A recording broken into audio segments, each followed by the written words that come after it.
Alright, we won't watch On this the then, 15th chat. An American tourist sailed to North Sentinel. This will be jokes. of November 2018, John Allen Chow took a boat to North Sentinel Island. Do you guys know what North Sentinel Island is, by the way? Anyone in stream, everyone knows what it is, right? You guys know what North Sentinel is? Everyone knows what North Sentinel is. Basically, yeah, it's an island just off India. I believe it's just off India. It's one of the only islands in the world that it's illegal to go there. You're not allowed to go there because there are, what would you call them, chat? What are they called? Like, it's like a tribe there, isn't it? Indigenous tribal people there.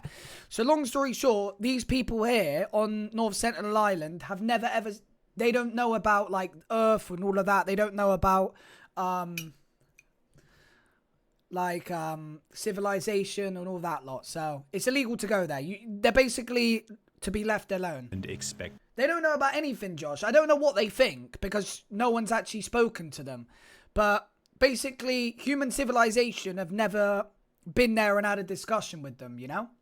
A peaceful welcome. He never made it back home. Although before we talk about who he was, what he was doing, and how he came to meet his fate, let's first talk about the island itself. Located in the Bay of Bengal between India and Thailand, Mate, it's sick though. and North Sentinel Island measures 6 kilometers wide, 8 kilometers long, and is home to one of the last uncontacted tribes. I think, what's his name should go there, chat. What's his name? I mentioned him earlier. The fucking guy who goes to Alaska. Imagine him there. All of planet Earth. The tribe is known to outsiders as the Sentinelese, who have an estimated population of between 15 and 500 people. However, there's a reason why taking an accurate measurement is almost impossible. They're unbelievably hostile to anybody who tries to visit the island. So there was a helicopter chat that went over like 10 years ago and they were like shooting bow and arrows at it and stuff. Fucking jokes. The first example of this came in 1867 when an Indian merchant ship wrecked on the island's reef. And while the 106 passengers might have thought that they'd stumbled upon paradise, this couldn't have been further from the truth. Without warning, the ship's crew were attacked by the tribe's bow and arrows and were only able to survive by returning fire with sticks and stones found on the beach. They were rescued by a British steamboat 1 week later, yet the captain of the shipwreck went on to describe the Sentinelese by writing, "The savages were perfectly naked with short hair and red painted noses, and were opening their mouth and making sounds like pa on oh. Their arrows appeared to be tipped with iron." The intriguing nature of the tribe led a party of armed British officials to return 13 years later in 1880, at which point they'd find, quote, a network of pathways and several small villages that looked to have been freshly abandoned. They'd eventually find 4 Sentinelese children, as well as an elderly couple, who were kidnapped by the party and taken back to the nearby city of Port Blair. However, their stay didn't last very long as all 6 Sentinelese sickened rapidly and the old man and his wife died. That's crazy to think, chat. It's also illegal to go there as well because, right, no, you got to think about it. Because of all like the diseases and shit that we've got, you know, that like they never had COVID or anything. So if they were to be like with us for like a week, they'd just die. So the 4 children were sent back to their home with quantities of presents. Insane. 16 years after this, a Hindu convict escaped on a makeshift raft from the adjacent Great Andaman Island, only to wash up 50 kilometers west in the worst place imaginable, North Sentinel. A search party found his body lying on the beach pierced with iron arrows, with his death sending a clear enough message for nobody to return to the island for almost 80 years. However, in 1974, a film crew shooting a documentary called Man in Search of Man landed on the island to leave gifts. We came at last to what is known as the North Sentinel Island. Although some expeditions had landed here, the Sentinelese had never been sighted. We left gifts of coconuts, knives, lengths of cloth, a pig. After which the Sentinelese were caught on camera for the very first time. Yeah, I don't know. I feel like I can show this, but what if they're naked? 1 second. What are those moving shapes? Are they human? Yeah, but if they're naked, chat, then I don't want to show them. Yeah, I don't want to see their dicks. At last, the first glimpse of the Sentinelese. Chat, I'm not going to lie, yeah? You guys are all saying it's on YouTube. Do you guys not remember when I got banned from YouTube because I watched that cannibal video? Like 5 years ago, chat, I thought it was a good idea to watch a video, yeah? Of these, like, cannibals, like, eating humans. And I got banned for it. Fucked. I don't even know why. This tribe believes in total isolation. Look at them, It will not tolerate a stranger. As is obvious in the footage, the tribe had no interest in making friends, and rather buried half of the gifts they'd been given. Scary. Whoa, whoa, whoa. Ability boat, which Scary. now acts as a permanent reminder of North Sentinel's hostility and unrecoverability. The ship, going by the name of the MV Primrose, had been transporting farming supplies to Australia before it wrecked on the unfortunate location in 1981. The ship's passengers were incredibly lucky because at the time, this entire area was underwater, keeping them at a safe distance while they organised their rescue. In the meantime, the Sentinelese observed the ship from their beach, with the crew members describing the tribe as well-built, frizzy-haired and black. They were naked except for narrow belts that circled their waists, and they were holding spears, bows and arrows, which they had begun waving in a manner that seemed not altogether friendly. However, while almost every example so far displays the Sentinelese as an untouchable group of brutes, it would be exactly 10 years later when a single anthropologist did the impossible. He made peaceful contact for the very first time. T and Pandit had been dropping gifts and coconuts to the island every 1 or 2 months since 1967, although for the first 24 years of doing so, the Sentinelese maintained their hostility. But all of this changed on the 4th of January 1991, when the tribe finally concluded that he was only there to help. Pandit described this day in a 2000 interview with the American... Where are they getting iron for their arrows? I don't fucking know, mate. Mate, they're living off the land. Where do we get iron from our arrows? Scholar, which stated a great many of the Sentinelese started running down the beach and splashing through the surf toward the dinghy. The director leapt from the... Bro, do you realise how big the island is? The island's pretty big. It's not just a small island, chat. It's a big, big island, man. The boat into chest-high water. One of the young Sentinelese men recalled in fright and handed coconuts to the tribesmen as they crowded around him. A few weeks later, he returned to North Sentinel with another expedition. This time, several Sentinelese men went so far as to climb into the dinghy and grab entire sacks of coconuts. Pandit was alone in the water with a group of... There was one of them, chat, spotted with a Razer Black Widow keyboard. Sentinelese. One of the young tribesmen looked at him, scowled, pulled out an iron-bladed knife, and made a gesture. I don't know how he Pandit got says, that. like he was going to cut out my heart. Maybe he thought I was planning to stay on the island. But the dinghy quickly returned to pick Pandit up. He would return to North Sentinel several more times before retiring from the anthropological survey in 1992. The interaction showed that peaceful contact with the tribe was possible, although only after a significant period of trust building, and even after T and Pandit's unique interaction, the Sentinelese retained their hostility toward any unfamiliar outsider. For example, after the 2004 Indian Ocean earthquake caused the worst tsunami in recorded human history right next to North Sentinel Island, a helicopter was sent out to see if the tribe had survived from such a catastrophic event. Well, not only were the Sentinelese somehow doing just fine, but their response to the help offered by the Indian government was to throw spears, arrows and rocks toward the helicopter. 2 years later in 2006, two men aged 48 and 52 were fishing for mud crabs near the island. However, the pair got so drunk that while sleeping, the anchor of the boat, which was a rock tied to a rope, fell apart and drifted the men toward North Sentinel. The following morning, fellow fishermen said they tried to shout at the men and warn them that they were in danger. However, they did not respond. They were probably drunk, and the boat drifted into the shallows where they were attacked and killed. A government helicopter was sent to recover the bodies. However, given the tribe's hostility, all they were able to get was this photo, after which a 5.6 kilometer exclusion zone was enforced by the Indian government, making it illegal for anybody to visit the island. This, in combination with every other example so far, paints a very simple picture. Do not visit North Sentinel Island under any circumstances. However, unfortunately, John Allen Chow never got the message. Mr. Chow. Pretty sure, I swear Mr. Chow, I recognise that name. Born on the 18th of December 1991 in the state of Alabama, John grew up in what seemed to be a standard Christian household with 2 parents and 2 siblings. As he got older, John began to get into various outdoor activities such as camping, hiking and kiting. Now, Flair Play, I'd love to live in an island so remote that others have to stay away, be wonderful. I feel like for them, the only thing that lot they're worrying about is like getting food every single day. You know, they're not worrying about, you know, what people think about them on the internet or none of that shit. Do you know what I mean? Because none of that's a thing to them. So it is really, really cool. I can't lie. Surely they get bored on that island? Bro, are you fucking dumb? What do you mean surely they got bored? Bro, they don't know any different, 4Q, do they? it's not like any of them are sitting there and they're going, oh, fuck, you know, we might as well leave soon. They got internet 300 miles down there. They don't know, bro. They don't know about the internet. They don't know about any of this stuff, you know? They probably think the people that are coming to their island, chat, are probably aliens, you know? That's probably what they think. Kayaking, which when combined with his religious background, inspired him to become an adventure blogger and Christian missionary. On his Instagram, John displayed his trips to... Yeah, I think it's a bit tight, to be fair, Josh. They should start, like, dropping off stuff to the island and that. Like JD gift bag, Foot Asylum coats and that, Hoodrich jumpers. I just feel like we need to just be more inclusive. You know? Drop them some shit off, man. Drop off a laptop and let them figure it out. Yeah. No, you know what Elon needs to do? Elon needs to put a Starlink above there in space and then drop off some iPhone 15s.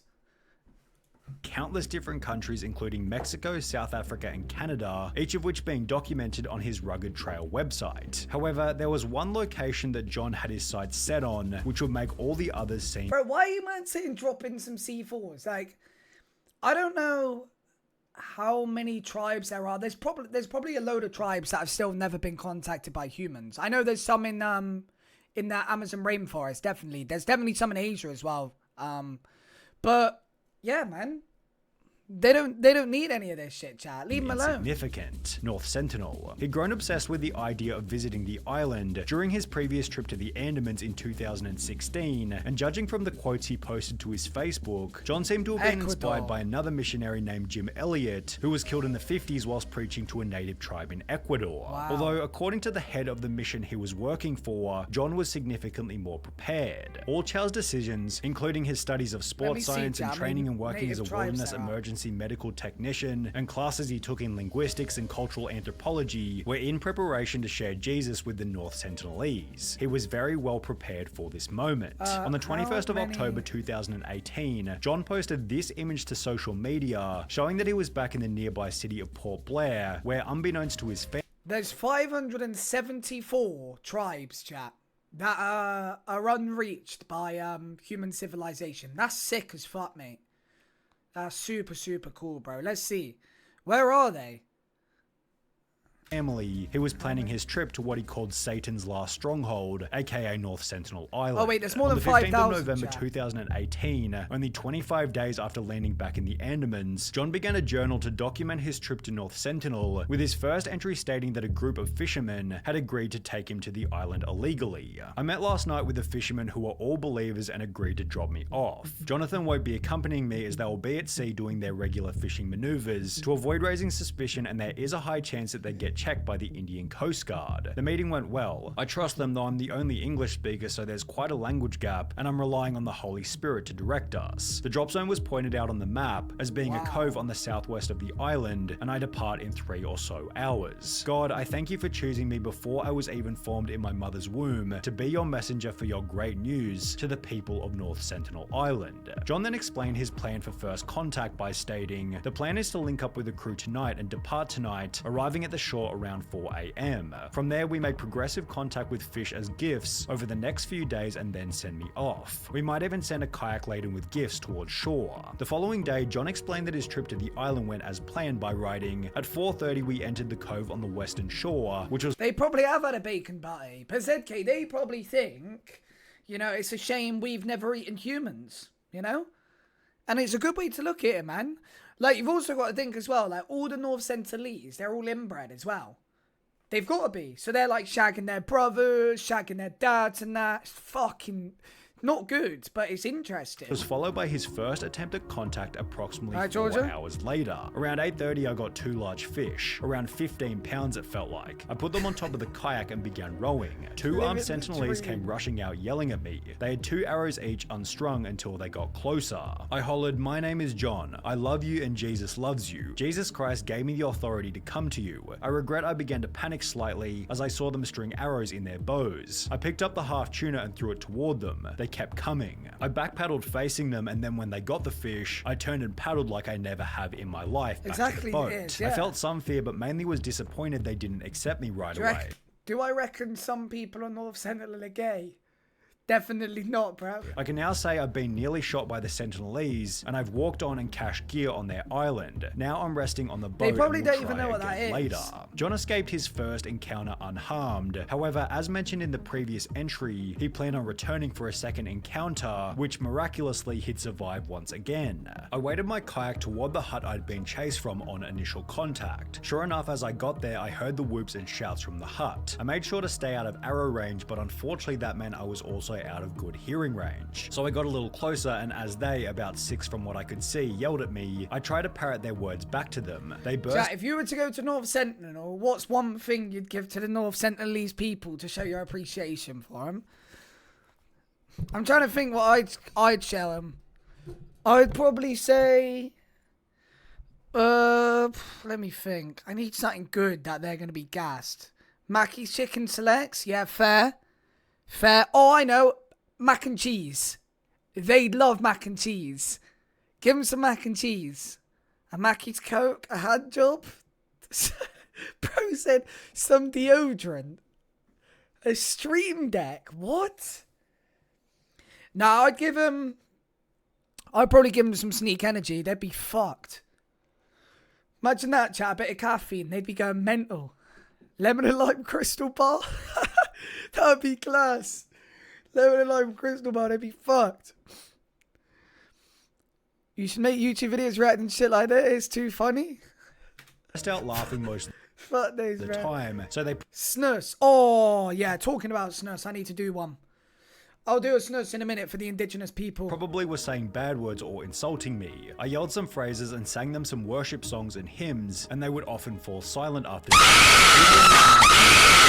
south. A child Can't scare an XSS seal, Cody. and a young woman, both with bows, came behind, and I kept waving my hands to say no bows, but they didn't get the memo, I guess. Then a little kid with bow and arrow came down the middle, and I figured this was it. So I preached a bit to them starting in Genesis, and disembarked my kayak to show them that I too have 2 legs. But the little kid shot me with an arrow directly into my Bible, which I was holding in front of my chest. I stumbled back, and I recall yelling at the kid for shooting me. I had to swim almost a mile back to the boat at the mouth of the cove.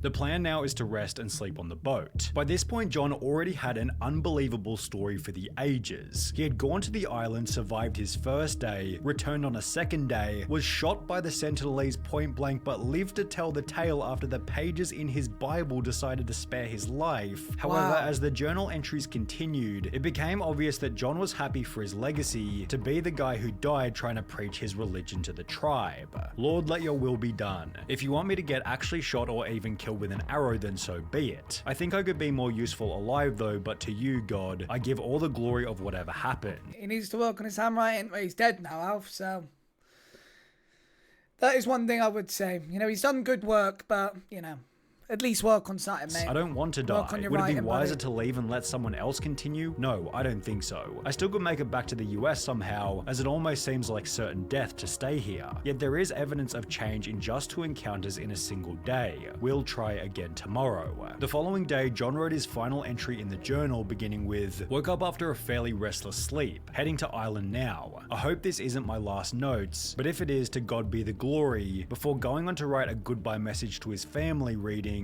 Brian and Marilyn and Mum and Dad. You guys might think I'm crazy in all of this, but I think it's worth it to declare Jesus to these people. Please do not be angry North at them or Sentinel God Island, if Alf. I get killed. Rather, please live your lives in obedience to whatever he calls you to, and I'll see you. Surely he was mentally ill? No, he was preached by God. He was here from God, you know? He's been sent. He obviously thought he was sent by God, so it depends, really. Like, I don't know, really. Probably some of you guys feel like you were sent to do things by God, you know? There's a few things I feel like I'm supposed to do, you know? I'm not going to obviously discuss them, but, you know, you'll see in the next coming weeks. You again when you pass through the veil. Don't retrieve my body. I love you all, and I pray that none of you love anything in this world more than Jesus Christ. Written from the cove on the southwestish, more like west of North Sentinel Island. 16th of November 2018, 6:20 a.m. I don't know about in the COVID days and that that? followed, Of his course family not. made a post to John's Instagram reading, we recently learned from an unconfirmed report that John Allen Chow was reported killed in India while reaching out to members of the Sentinelese tribe in the Andaman Islands. us. Words cannot express the sadness we have experienced about this report. He was a beloved son, brother, uncle, and best friend to us. To others, he was a Christian missionary, a wilderness EMT, an international soccer coach, and a mountaineer. He loved God, life, soccer coach. Yeah. Do you reckon the North Sentinelese know who Ronaldo is? Shame if they don't, innit? That's what I could give them. Signed CR7 top. Those in need, and had nothing but love for the Sentinelese people. As a family, we ask for your understanding and respect for him and us during this time. Thank you, the Chow family. 3 months later, John's father criticized religion for the death of his son, stating, "If you have anything positive to say about religion, I wish not to see or hear it. John is gone because the Western ideology overpowered my Confucian influence." He blamed evangelicals' extreme Christianity for pushing his child to a not unexpected end, which is a viewpoint often repeated across social media platforms. John Allen Chow is not a martyr, just a dumb American who thought that tribals needed Jesus, when the tribals already lived in harmony with God and nature for years without outside interference. Stupidity cannot be considered to be a martyrdom. Wow. Interesting video, man. Hey, respect to John, what was his name again? Johnny Boy. All I'll say is respects to Johnny Boy, man. Good guy, bro. This Sunny V2's cold YouTuber. Just give him a bag and see what they do. I don't know. I kind of wish... Yeah, I kind of wish I grew up actually on an island like that. It'd be nice, wouldn't it? Grow up, no TVs, no social media, no Facebook, you know. It'd be nice, chat. Might have been dumb, but he was brave, very brave, yeah. Rest in peace, man. Give him a bag for life and they'll turn into a helicopter. That's really racist, actually, Alfie. I'm sorry if anybody found that offensive as well, chat. That's absolutely disgusting. Right, tomorrow we're going to watch, we'll watch another video tomorrow. I'm going to watch that in When Dumb TikTokers Messed with the American Cartel. Yeah, we'll watch that tomorrow. That'll be funny as fuck. That'll be funny. You think they've had a wank? I know they've had a wank. On one of his diary notes, actually, it confirms that one of them had a wank on the beach. So, yeah, I know. You should look more into it, bro, if you want to. Look more into it, mate. If you're interested like me. Right, let's see. Let's get back on 5M. That was nice learning, wasn't it, chat? I feel like I, as a streamer, teach a lot of you guys things that you wouldn't get in other streams, you know? LA, it was good. You reckon they tried wanking to scare him? Nah. What do you mean? What, wanking on the beach?